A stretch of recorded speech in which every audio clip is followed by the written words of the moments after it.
कार्रवाई की जाएगी।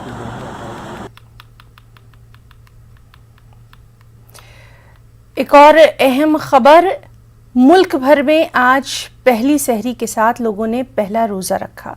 कोरोना की वजह से बेशतर शहरों में नाइट कर्फ्यू का निफाज है।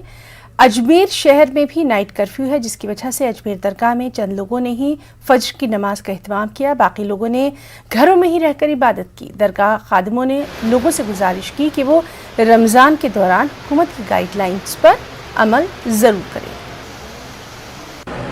आज माह रमज़ान शुरू हो चुका है। दरगाह शरीफ में हज़रत साहब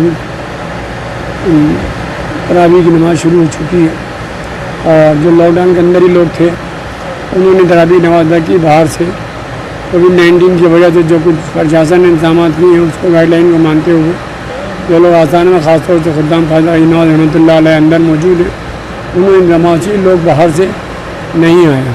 अपील यही है लोगों से हालात को देखते हुए सरकारी गाइडलाइन को माना जाए और बेहतर है रमज़ान मुबारक है अल्लाह तबारक तआला से दुआ की जाए कि इस महामारी से न सिर्फ हमारे मुल्क को बल्कि पूरी दुनिया से इसका खात्मा हो। यही ख़ास मुबारक महीना है, दुआओं की मकबूलियत का महीना है।